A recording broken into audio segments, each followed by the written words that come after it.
Hey folks, last night was the season premiere of American Idol with auditions in Savannah, Georgia. Season 11. Can you believe that? 11! It's been a decade since the days of Kelly Clarkson. That makes me feel like a little old man. Speaking of little old men, Steven Tyler was dressed almost exactly like one of those bears. You know, like the ones you pull out of the claw machines. I don't know why he was dressed like that. I hate those machines so much. It's like I put so much into them, and then the claw seems to have a good tight hold on the bear, and then drops it before it gets to the hole. That's almost exactly the same way I feel about Steven Tyler. He was doing so good early on last season, but then the claw dropped him before the live shows, and so... I have a lot of hope for this season, though. I said this season, not for Steven. I don't think he's going to be any different. I've heard him in interviews saying that last season he had 6 contestants that he really liked, and this season he has about 20, so we know what that means. I just want one of the judges to step it up a notch. I think if any judge will, it'll probably be Jennifer Lopez, but I'm not convinced that she will yet. Anyway, first up was David Leathers Jr. He's 17. 17? What, months? This young man looks like a toddler. His friends call him Mr. Steal Your Girl, and he considers himself a ladies' man. I got news for you, David. The ladies are nice to you because they want to pinch your cheeks, not because they want to... Yeah, well, you know. David is from Fayetteville, North Carolina, and he was once in a local singing competition with Scotty McCreery, and he won. Scotty came in second, but don't the kids always win these kind of things? I mean, the local competitions? I mean, sure, I guess Scotty was a kid at the time, too, but his deep voice, I guess, made it harder for him to win, so of course he's gonna lose to the boy that looks like he's 2. Anyway, for his audition, David sang Remember the Rain, and he's a great singer, but he sounds about as old as he looks, and since I really don't like listening to children sing, I was only moderately impressed. Not a voice that I would pay money to listen to or would probably ever hear on the radio. I think he'd do better maybe as a wedding singer or something like that, as long as he doesn't try to steal the bride. Of course the judges loved him. They compared him to young Michael Jackson and had him sing Never Can Say Goodbye. Isn't that a little bit old-fashioned? Oh well, it was 3 yeses from Mr. Steal Your Girl. Next up was Gabby Carrubba. Not only is she a singer, she's a tap dancer, so she was really excited to meet Nigel Lithgow. We got to see a rare on-screen appearance from Nigel, just for a second. Anyway, Gabby sang Sunday Morning, and it was really good. Every time, though, that she did something different with her voice, the judges acted like it was nothing they've ever heard. They just oohed and awed over it, like they'd never heard anything like it before. I mean, it was good, but I don't know if I would be sitting there going, oh, wow. I don't know if I'll be able to pick this girl out of a lineup just yet. We'll see how she does in Hollywood. Well, maybe. Don't you hate it when you really like somebody's audition and then you never see him again when they get to Hollywood? She did get Steven Tyler, though, to make that face like he's taking a nap. Maybe he is taking a nap, who knows? J-Lo even compared her to Luther Vandross, and I didn't see that, but whatever. She got 3 yeses. Next, we had a few short clips of what were supposed to be good auditions. Briana Faulk, well, Faulk.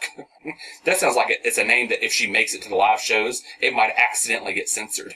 She wants to dance with somebody, and J-Lo liked it so much that she sang along, or, well, I mean, she lip-sync along, but come on, I mean, it's Jennifer Lopez. You didn't really expect her to sing, did you? Neco Starr sang Renae, and it was okay. A quick Google on him, though, tells me that he auditioned in season 9, and he got cut in Hollywood. But back then, though, his name was Denico Pittman. Now, I understand why you would, want to change your name to something with a little bit more star power, but when you actually change your name to Star, it feels a little bit contrived. Molly Hunt sang You're No Good, and I agree with that. I didn't think she was very good, but she was grouped in with a good audition, and Steven told her it was beautiful, so I guess she made it to Hollywood. Next was Elise Testone. Testone. How very elementary school of me making sport of somebody's name. Y'all were thinking the same thing, though. I wasn't crazy about her either, but the judges were. Next was Jessica Whiteley. She's been singing since she was a child. I guess her parents just didn't have the heart to tell her that she wasn't any good. I thought she looked kind of like Cara Diaguardi, but she sure did not sound like her.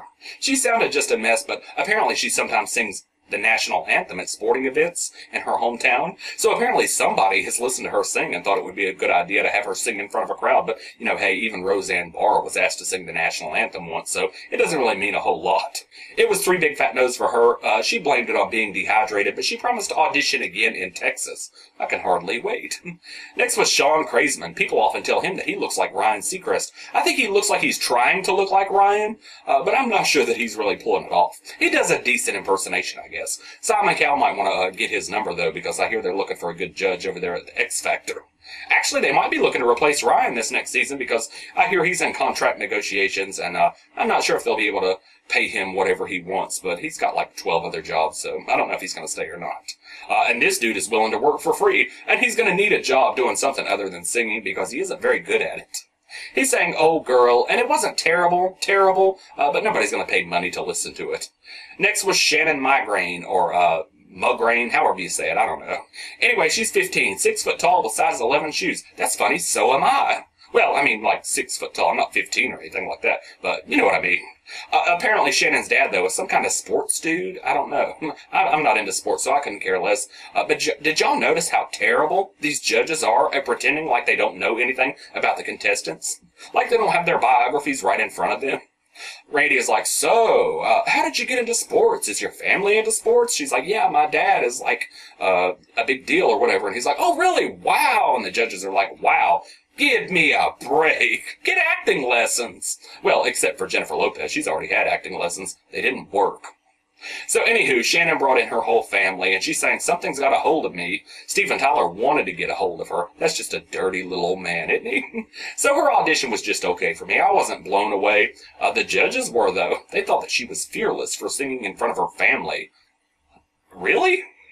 She lives with him. She grew up with him. I didn't get the logic there, but it was 3 yeses for her.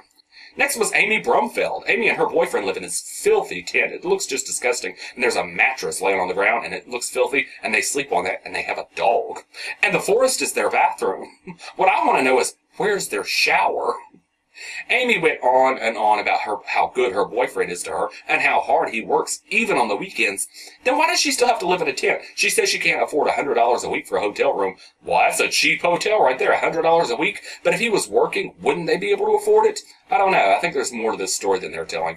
I know a lot of drug addicts and stuff live in tents because they don't want to have to pay for rooms. All the money is spent on drugs. I don't know. Maybe there's more to the story. Maybe there's not. People are down on their luck sometimes. Anyway, her boyfriend's mother made her an outfit for her audition, and she said she's never been dressed so nice, and somehow I believe that. She looked like she didn't know how to walk in those high heels. If you can't walk in them, don't put them on your feet. Anywho, she sang Superwoman, and it was pretty good, but I expected it to be. You can usually tell if someone's going to be good or bad just by the way that their story is presented, so it was 3 yeses for her, but I don't think we're going to see her around too long. Next was gay maniac Joshua Chavis. He said that he's going to leave his nerves outside with his boyfriend and go in and blow his audition out of the water. Then he did some screaming and whatnot. I couldn't tell if he was serious or not. He said that his voice was a mix of Chris Daughtry and Brad Paisley, and then he sang a Jason Mraz song. Well, yeah, if your voice sounds like Chris Daughtry, why not sing Jason Mraz? Okay, I've heard worse auditions, but it wasn't exactly Daughtry 2.0. I don't think he was playing with a full deck, though. Next was 15-year-old Stephanie Renae. She was so nervous. She said, oh my God, I've never done anything like this before. Of course you haven't. You're a child. What have you done? Tied your shoes? Learned your ABCs? Anyway, Stephanie said that she watched Idol all the time when she was 8 years old, and that Carrie Underwood was her favorite. But doesn't everybody say that now in retrospect? She sang Inside Your Heaven, and I thought it was awful.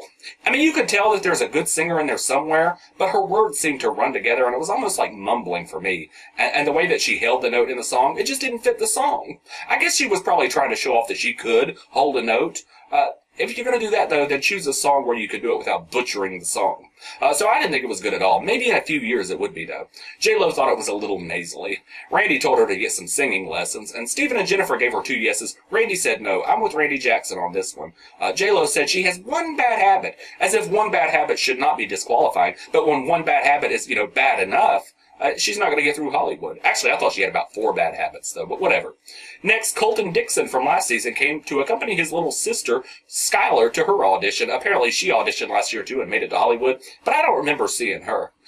Anyway, Colton hadn't planned on auditioning again this year, but the judges talked him into it. They made Schyler go out and drag him into the room, and then they had him audition. I would have said, you don't want to audition? Well, fine, to hell with you then. He seemed like he was still, though, bitter about last year when they didn't. Remember when they didn't let him through? He almost made it to the top 24, and they passed him up in favor of Bozo the Lowenstern.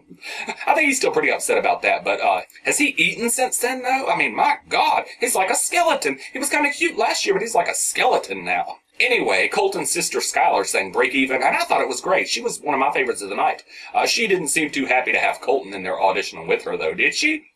He sang Permanent by David Cook, and the whole time he was singing, his little sister just looked at him like she just wanted him to drop dead right there. I couldn't tell, though, which one of them seemed more miserable that he was auditioning, but they're both through to Hollywood. I did think it was a little disrespectful of the judges, though, the way they hugged him and praised him and just pretty much ignored her when he didn't really want to audition to begin with, or said that he didn't want to audition. I would have told him to go screw himself. If you don't want to be there, then don't make him audition. I don't know. I think we all pretty much know how it's going to work out in Hollywood. He's going to get through. She's going to be out. Maybe I'm wrong. I hope so, because I liked her. I actually liked her better than I liked him. Next was 25-year-old Lauren Mink. She works with disabled adults, and she said she gets to play every day for a living. I do too, but I don't work with people. Lauren sang Country Strong, a Gwyneth Paltrow song. Oh, wow, you can't do much worse than Gwyneth Paltrow. Stephen said that it was beautiful, and Jennifer got goosebumps, so you know exactly what that means. It means it was just okay. Of course, she's through to Hollywood. Next was 25-year-old African country singer Mauwena Kodjo. He wants to be the next Scotty McClure. So he sang a Rascal Flatts song, and yeah, it turned out pretty much exactly like I expected it to. So it was a no from the judges. Randy told him to go out and find some people to prove him wrong. So Mauwena and Ryan scoured the streets and came back with a little old band and some little girls, but they weren't able to sway the judges. Well, they didn't really try very hard. Next was Ashlee Altise. She came in joy hopping, which is a dance that she made up for when she's happy.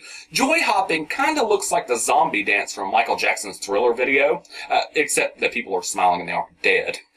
She sang a little bit of Come Together, and the judges loved her, but I couldn't really tell if she was singing good or not, since the whole thing is pretty much in one note. It's hard to tell. Next is W.T. Thompson. He's from Appomattox, Virginia, and he quit his job at the prison to audition for Idol. Well, that isn't very smart, is it? I mean, not in this economy. His pregnant wife encouraged it, though. She said that, well, once they have kids, he won't be able to just up and quit his job, so I guess he decided to do it right before they had kids. She's like 6.5 months pregnant. They have, like, insurance to pay, or, I don't know. I would never encourage it, though. With unemployment in this country, especially in a little podunk town, if you're lucky enough to find a job, you better hold on to it for dear life. Otherwise, you better be damn sure that what you've got is what it takes to win American Idol. And unfortunately for him, I just don't think he's got it. He sang Boondocks, and it was okay, but we just see someone like him every season. I mean, hell, maybe he'll even make it to the live shows, but there's just no way he's going to win. I mean, of course, I said the same thing last season about Scotty McCreery after his audition, but I don't think it's going to work out for him. Steven said no, and J-Lo and Randy said yes, even though Randy told him he's going to get eaten alive. Of course, he did the whole fake-out thing with his family. That's starting to get old after all these years. Next is Erica Nowak, who says that Steven Tyler is her future ex-husband. She said that she thinks Steven is smoking hot, and I think she is smoking crack. I just do not get what women see in that ugly-ass little man. I just never have understood it. I mean, he's not even, to me, he's not, if you saw somebody walking down the street like that, you would call them ugly, not drop dead sexy. I don't get it. Anyway, Erica didn't really care about the audition. She just wanted to get her hands on Steven, and she did. He came to give her a hug, and she grabbed his ass. She ended up grabbing Randy's ass, too, before it was all said and done, which I don't know which one is worse. I don't know whose ass that I would want to grab the least. You know, if I had to make out with one of these judges, I would take Jennifer Lopez for sure, by a country mile, and I'm a homosexual.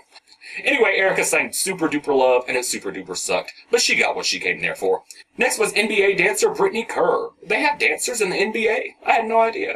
Well, I don't really keep up with sports, so I wouldn't have known that anyway. I thought she looked kind of like Carrie Underwood, though, didn't she? She was very pretty. Steven gave her a yes just by looking at her. She sang Spoiled, and it was just a little bit okay. It was a little bit boring to me. Jennifer said no, but Randy and Steven sent her to Hollywood. And the last audition of the night is the one we've been hearing about the whole episode. Coming up, the audition everybody's going to be talking about. You have to see it to believe it. I was expecting some otherworldly phenomenon. Instead, we got PP. Phillip Phillips, who works at his dad's pawn shop. Steven said he had a funny feeling about this one, and I've got a funny feeling about Steven, but whatever. This guy, Steven, has been singing his praises in interviews, comparing him to Casey Abrams, and he even called him Casey with a lightning rod, I think, after his audition, which tells me pretty much what he's going to be like. First, he sang Superstition, and it was okay, a little over the top for my liking, though, and a little bit manic, but it was okay. J-Lo said that he had electricity running through his body. And I get that, you know, Ted Bundy once had electricity running through his body, and although I didn't see it, I'm pretty sure that he made about the same faces that Phillip Phillips made. Next, the judges let him play his guitar, which I didn't really think was fair, because the other contestants can't play instruments for their audition, since, I mean, it's not allowed for the most part. But whatever. I thought the guitar sounded great, and he sang Thriller, and I thought it sounded really good until he got to the chorus, and then I thought it was a mess. So yeah, I kind of liked him in pieces, but I didn't think he was as great as he was hyped up to be. The judges loved him, though, so I'm sure that he's going to be a shoo-in for the top 24. 42 made it through in Savannah, Georgia. And I didn't count how many times Steven Tyler said beautiful, but I think we're going to start keeping count this season. Who wants to bet that it's going to be like over 200 before the season's all said and done? Maybe over 300, but I'm going to say 200 just to be on the cautious side. Anyway, I wasn't crazy about any of the auditions in Savannah. A lot of them were good, but I probably won't remember any of them by the time we get to Hollywood. I think the auditions for me are getting a little bit repetitive anyway because we keep seeing auditions so many times over the years. I've seen auditions that I really liked and then never see the person again, or auditions that I really hated and then I ended up loving the person later on in the season, or auditions that we didn't see at all and the person goes on to win, like Chris Allen. So anyway, hopefully tomorrow night will be better. Hopefully there'll be some people that I can really get behind. Anyway, who did you all like, or did you like anybody? I'll see you folks tomorrow.